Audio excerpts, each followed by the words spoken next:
que às vezes as esquerdas se apresentam como algoz dos nossos companheiros. E a gente que é de movimento de esquerda, a gente precisa estar lembrando a esses que estão no poder que é necessário abrir os olhos, porque a questão racial ninguém quer discutir. Obrigado, meu irmão. Eu sou Valéria, entre tantas coisas aí, estudante de ciências sociais. E aí eu queria, logo de início, fazer uma pergunta assim, para a professora Galdino. Você acha que se hoje tivesse o nome, né, do recorte racial no Prodap, passaria na UESP? Eu acho que não, né? Continuaria sem passar, até porque a gente ainda tem o contexto, né, dessa universidade. Eu entrei em 2012, e a gente ainda tem um contexto dessa universidade que é muito elitista, né? E aí desculpa, eu não lembro o nome, mas quando a Rita falou, né, da questão da permanência, que também entra, né, que a gente também vê mas que a gente também vê a questão da permanência como assistente estudantil, e aí a gente vê que a gente é golpeado de todos os lados mesmo, porque hoje, por exemplo, você falou que não existia um programa de permanência estudantil estadual, não existia um programa de assistência estudantil estadual nessa época. Hoje existe, mas é um programa que não contempla a realidade dos estudantes das estaduais baianas, né?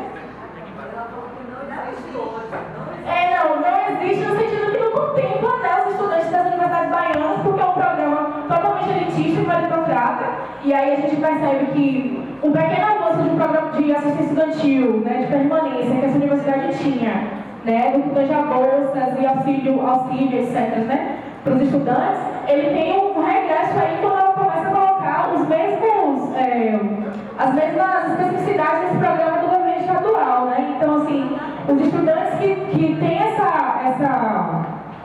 que passam pela essa questão da vulnerabilidade social, eles não vão conseguir receber esse auxílio permanência, e essa permanência ela vai cada vez mais escassa e cada vez mais jogada para as pessoas que, como a gente costuma dizer aqui, né, no movimento estudantil, etc., para a galera que vai gastar esse dinheiro no inferninho na sexta-feira.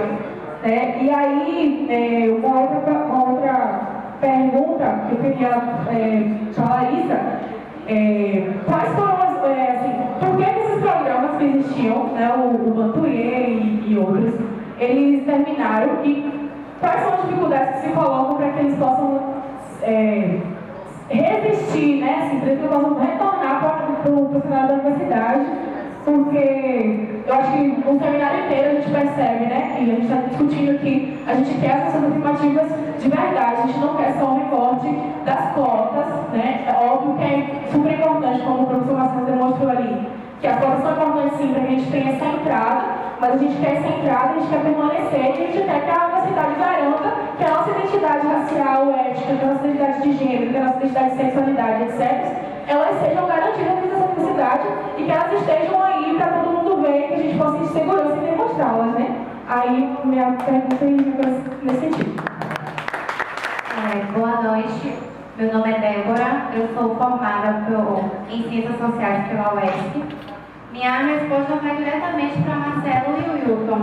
Eu gostaria de saber se vocês tiveram dificuldade em ter esse acesso da instituição, porque durante a elaboração do meu TCC, eu esperei 7 meses para ter uma resposta da reitoria de um requerimento que eu solicitei, e aí o primeiro requerimento foi negado, aí eu fui chamada na Secret para questionar por que eu queria alguns dados sobre cotas, ou seja, a UESC ela tem a política de cota, mas parece que ela quer que esses estudantes estejam encobertos, ou seja, a gente não tem acesso a essas informações. E aí, quando me responderam, foi uns dados um pouco ausentes do que eu solicitei, e aí eu tive um trabalho gigantesco para tabular aqueles dados que me mandaram incompleto. E assim, você passa 7 meses para ter a resposta de um requerimento e ele ainda vem incompleto. E aí eu queria saber assim, se Marcelo teve alguma dificuldade, porque ele sendo professor da instituição, eu acho que ele deve ter um acesso mais visível, e o Wilton como um aluno no seu período de tanta elaboração do seu TCC como na sua pós-graduação, se você teve essa barreira da instituição, porque até para a Procuradoria Jurídica meu requerimento foi enviado para ver se eu estava violando algum cláusula de sigilo, essas coisas. Então assim, você sente dados sobre cota na instituição. Então, assim, minha pergunta é diretamente para vocês dois. A todos e todas, primeiramente, parabéns à mesa, muito interessante a fala de todos e todas. Minha primeira fala vai ao encontro da fala da professora Rita, onde ela acende a provocação a respeito de uma política de ação estudantil no estado da Bahia. Eu acho que o estado da Bahia está há anos-luz de uma verdadeira política de ação estudantil. E, inclusive, desde a greve de 2011, é uma luta do movimento estudantil, uma rúbrica, né, específica do Estado para com a assistência estudantil, coisa que até os dias de hoje ainda não se cumpre. E aí a gente vê os problemas que são gerados. Aproveitar o gancho também da fala da colega, eu ia perguntar ao Wilton como é que eu faço para ter acesso a essa pesquisa dele e esses dados. E aí, vou tomar um pouquinho da fala da colega, porque é o seguinte, parece que nesse espaço público que a gente paga para estar aqui e manter, dados públicos são secretos. Então a gente não vê uma política de transparência, tanto de dados, informações e orçamentária nas universidades públicas baianas. É triste essa realidade. Então, se você quer saber quantos por cento vai para a assistência estudantil, para a Prograde, para a ProEx, é uma burocracia acima da burocracia, sendo que são dados públicos, uma instituição pública, e que as coisas não funcionam. Infelizmente, eu vim de uma outra universidade estadual, eu estudei na UESC, vim aqui também fazer um outro curso na UESC, e ambas são a mesma coisa. A gente não tem acesso nenhum a uma política de acesso, né, orçamentária da universidade. Simplesmente só os conselheiros do conselho, quando vão voltar, ou, né, aos seus interesses, ou enfim, que aí você pode ter uma planilha ou outra, não especificada também, né, dos dados que vão ser gastos dentro da universidade. Mas não existe um portal, não existe um folheto que mostre, né, como é que está sendo gasto e por que está sendo gasto esse orçamento da universidade, porque a gente quer saber, eu quero saber, como a colega falou aqui. Imagine, ela teve tanta dificuldade de saber de informações sobre o processo de cotas na universidade, imagine do dinheiro, né, que é o faz-me para todo mundo. Então eu faço esse ponderamento aqui, porque me deixa muito incomodado o espaço público não ceder essas informações públicas que a gente tem. Mas enfim, aqui o Tom queria ter acesso a essa sua pesquisa, e eu vou fazer mais três questionamentos que vai para o Marcelo. Você falou que existiu o orçamento para a assistência estudantil em 2015 foi de 3 milhões. Eu queria saber quanto equivale esse valor em relação ao orçamento total da universidade. Se isso corresponde a 10, 15, 20 ou 2, 3% da universidade. Esse é o meu primeiro questionamento. Quanto é que em 2015 a universidade, em porcentagem geral, gastou para a assistência estudantil? Você colocou também uns dados muito interessantes aí, que a partir da adesão do SISU, né, houve um crescimento, né, expressivo de cotistas, subcotistas para a universidade, para o ingresso da universidade. E aí a gente sabe que tem o PENAEST, que é um programa que envia verbas do governo federal direcionado para essas instituições que aderiram o Enem para a política de ação estudantil. Eu quero saber o valor anual do PENAEST que a UESC recebe equivale a quantos por cento, ou se aumentou em quantos por cento essa verba para assistência estudantil. E se essa verba é dividida igualmente assistência de transporte, alimentação e moradia. E aí você também colocou que após a adesão do SISU, se houve um processo mais de evasão, inclusive, dos cotistas na universidade. Será que isso demonstra uma falta de preparo e investimento da universidade para a assistência estudantil? Se pesquisou antes como é que ia ser a adesão do SISU para a universidade, os seus impactos, e por que essa evasão foi tão grande? Será que faltou planejamento? Ou, apesar do investimento do PENAEST, esse orçamento anual da universidade não está suprindo, quantos em porcentagem, quantos alunos da graduação, né, a UESC ainda assiste em relação à assistência estudantil.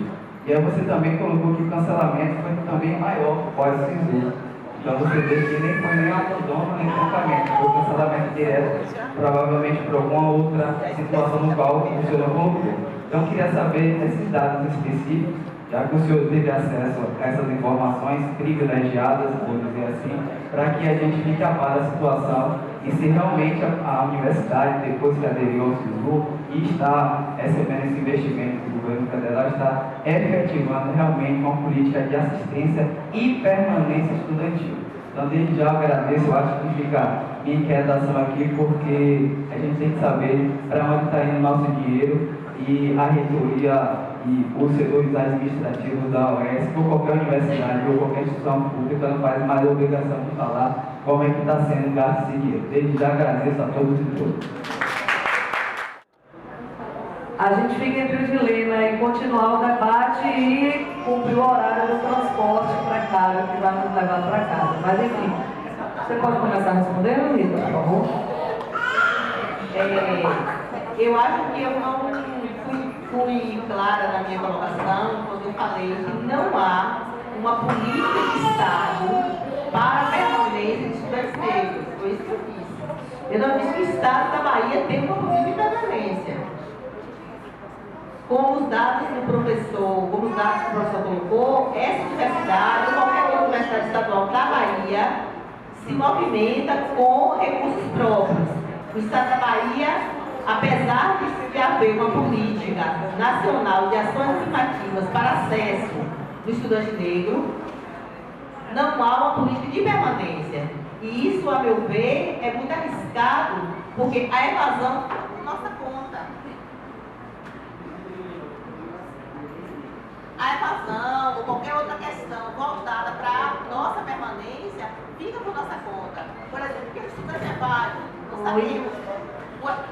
Por que você começa o curso, como o Hilton relatou, o curso dele há 4 anos, ele terminou em 7?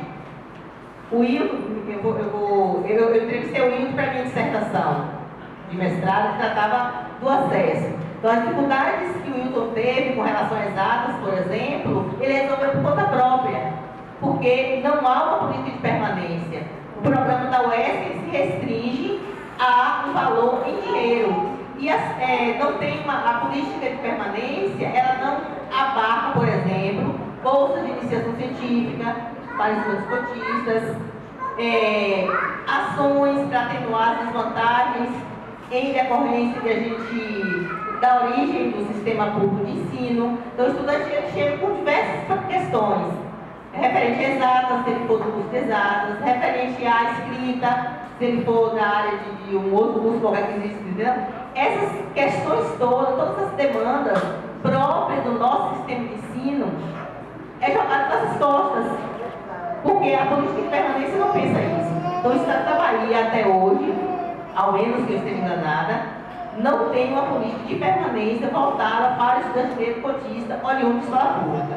Acho que foi, eu fui confusa e talvez não tenha deixado claro. Então tem umas 40 perguntas. A minha eu me lembro aqui que foi perguntado pela Débora a questão dos dados mas eu esqueci o nome dele. José Carlos, e para ter acesso ao material. Débora, inicialmente, quando eu tive a ideia de discutir as ações afirmativas, eu só queria discutir a questão racial das ações afirmativas. Essa é a primeira barreira, porque não tem ninguém que queira te orientar quando você vai discutir questão racial. Então, e a questão do cotista, né? Então aí eu procurei, colei aqui com o professor Marcelo, porque ele tem essa infinidade de material aí, porém uma certa dificuldade para a questão racial, para discutir a questão racial. Então isso aí eu tive que buscar por outras fontes. Mas como ele é da ASPAN e da assessoria de planejamento, ele tem mais acesso aos dados do que eu. No mestrado, eu tentei discutir uma outra perspectiva das ações afirmativas, aí de fato, a questão da matrícula. Como é que eu poderia fazer? Só que para você pedir acesso à documentação dos estudantes, aí é outro. Porque aí você poderia comparar o ingresso e aqueles que efetivamente se matricularam. Então aí realmente eu tinha que passar pelo comitê de ética e tal. Então eu acabei optando pelos dados secundários. E aí novamente fui lá bater na porta do Marcelo e pedir para que ele me ajudasse nesse processo. Quanto ao Zé Carlos, a gente pode conversar, cara. Depois que terminar aqui, a gente senta e a gente tira para você conversar.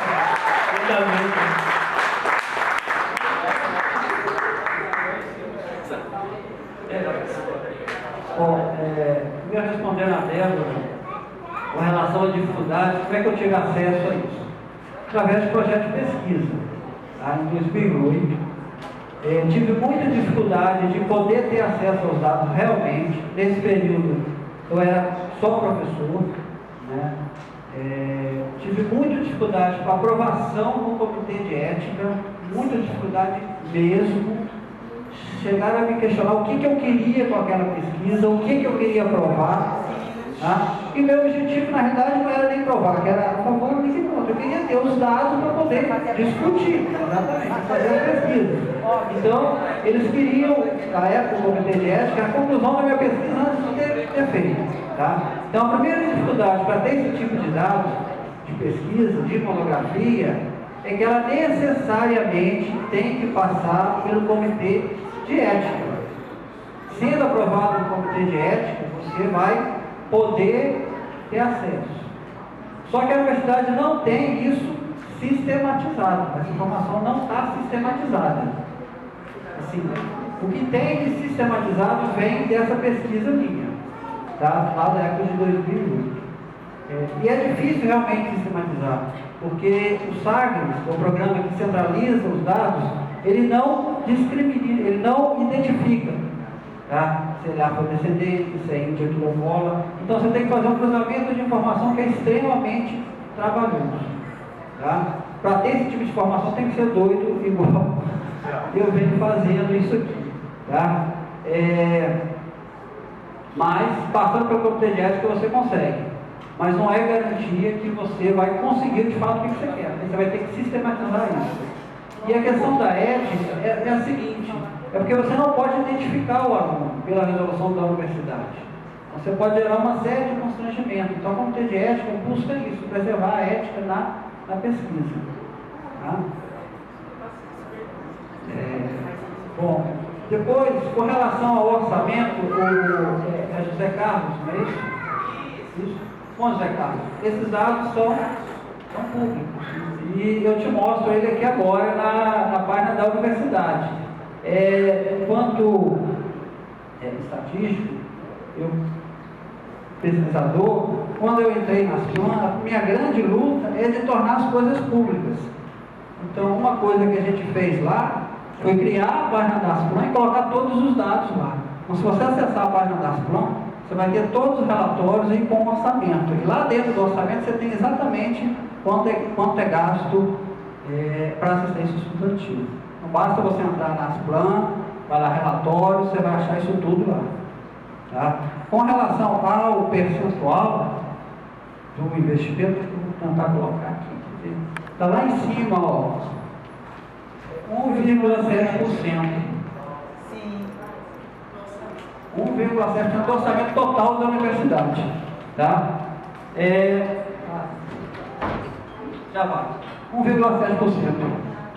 Tá? Do orçamento total.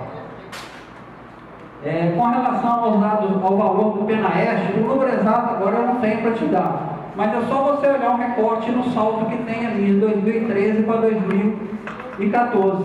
Foi quando entrou a primeira cota do PENAEST. Tá? Então, esse grande salto que você tem no investimento de assistência estudantil é o recurso que entra do PENAEST. Claro que esse recurso vem,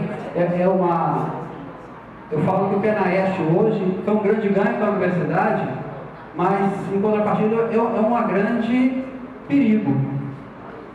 Porque hoje a gente tem, são 900 refeições, quantos cafés? Cafés e jantar.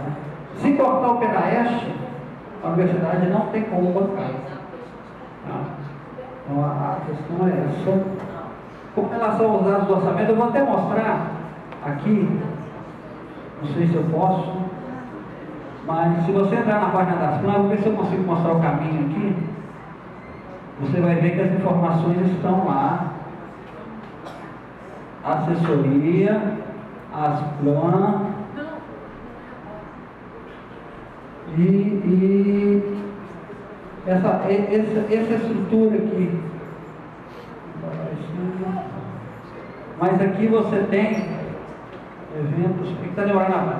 Você vai ter todos os relatórios aqui, tá? Relatório de atividade, relatório de dados, tá? Tem o PDI, tem o PPA, tem tudo aqui, tá? Então basta você clicar, você faz o download, abre o PDF, está todas as informações aqui. Claro que às vezes está numa linguagem que você não entenda, talvez tão simples. Qualquer dúvida, basta ir lá que a gente está aberto para conversar. Outra coisa que é uma luta minha é conseguir colocar esses dados da reserva de vagas aqui também. Tá? Mas isso por enquanto é um resultado de projeto de pesquisa e esses últimos dados que eu coloquei aqui são dados que a gente vai usar na comissão que está avaliando a reserva de vagas. Tá? Então esses dados eu tive acesso em função de estar na comissão de reserva de vagas. Okay? Eu avalio, se a gente olhar um gráfico que eu coloquei da evasão de 2016, vocês lembram que 2016 já tinha uma evasão grande? 9% e 10%, eu acho. O que é algo que eu não posso afirmar.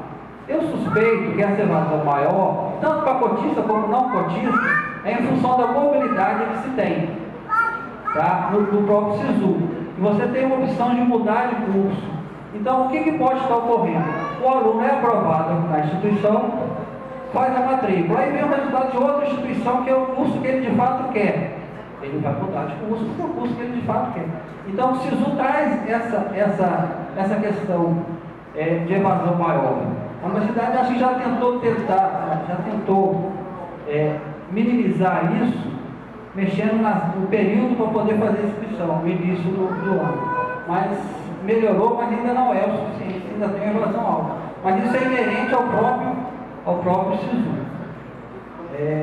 E assim, levantar os motivos da evasão demandaria a gente o quê? Buscar o aluno que evadiu e fazer uma entrevista com ele. Que é algo, eu chego a afirmar que é impraticável. Né? Estamos no terreno do impraticável, tem muita coisa, tem muita demanda. A Valéria fala porque não existe mais, porque o recurso não era da UESP. O recurso era do MEC, Uniaf, fora Temer. A secretaria foi extinta. Então, assim, da universidade a gente tinha xerox, passe e articulação com alguns professores, facilitação para articulação com alguns professores para vagas em estágio. Ponto. A cara, escancarar, ação afirmativa, discutir coisa de negro, vamos fazer uma especialização para trazer Walter Roberto Silvério, Petromília, Azoilda Loreto, Saloma, com professores, Paulinho, muita gente boa a gente conseguiu trazer, recurso de fora, recurso daqui não é. Sim. O vídeo não rolou, mas esse material aqui, é um CD que acompanha o livro, ele é um acervo didático interessante. Depois, se vocês quiserem consultar, porque além de ter um resumo do fórum, ele sistematiza as opiniões, ele tem trechos das aulas da especialização. Então, tem um trecho de uma aula de Saloma, tem um trecho da aula de Walter Roberto, tem assim, várias discussões bem interessantes. Né? Além de um vídeo que foi feito com os estudantes do CIONF sobre esse processo de divulgação da resolução de cotas lá. Essa pergunta sua, só para finalizar, Valéria, me lembra, não estou puxando o braço para minha sardinha, mas ao mesmo tempo sim, aquilo que eu discuti no mestrado. Eu entrevistei os professores da UESP e o título da minha dissertação é, afinal, raças existem ou não? Porque para o professor da UESC, no trabalho que fiz, não existe raças. E o não existe raças tem por extensão, não existe racismo.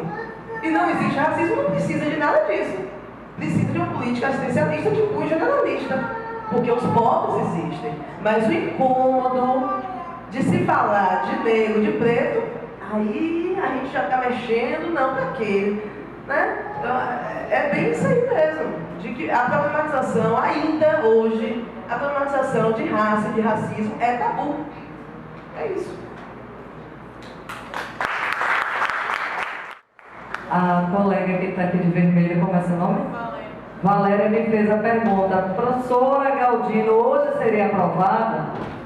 A UESC não é um paraíso depois do sistema de cotas, né, que passou a vigorar, a ser aprovado em 2006 e tem esses 10 anos aí. Agora, o próprio exemplo do professor de comunicação já disse que ele não é uma fala isolada dentro desta instituição, mas aí eu vou logo para a legalidade, alguns documentos que nos amparariam hoje, e é melhor a gente aproveitar enquanto eles estão em vigor, enquanto eles não foram revogados pelo governo golpista. Entre 2004 e 2016, nós temos 13 anos da Lei 10.639, nós temos Estatuto da Igualdade Racial.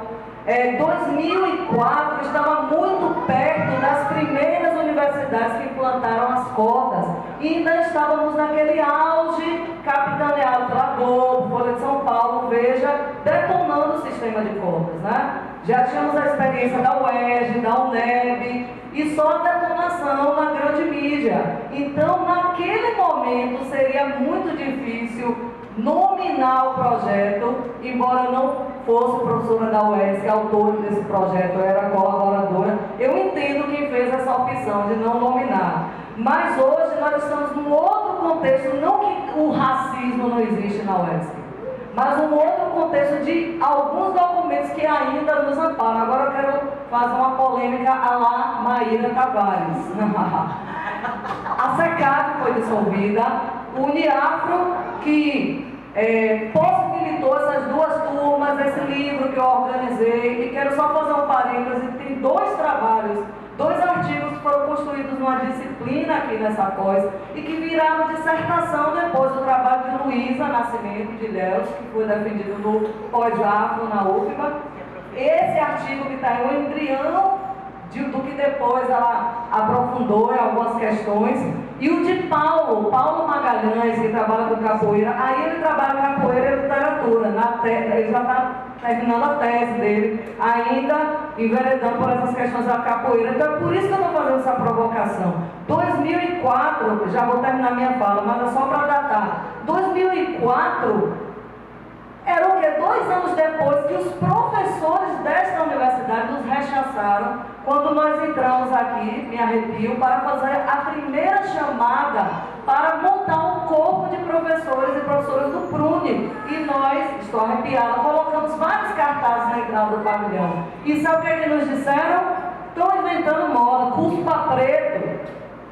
Preto e como é vagabundo e prostituta, é ladrão e não sei o quê. Foram trabalhando esse binômio aí, que era pré-universitário para negros excluídos, então estava muito forte. E o momento era aquele, já não tínhamos mais o recurso da Fundação Ford, Kuma tinha ganhado a eleição em Itabuna, um dos primeiros projetos detonados em Itabuna foi o PRUNE, que ele chegou a ter 13 alunos. Nós realizamos aqui nesta universidade, em 2003, o seminário Desigualdades Raciais na Sociedade Brasileira. O Marcelo Paixão veio vários pesquisadores, pessoal do núcleo de estudantes negros da USP.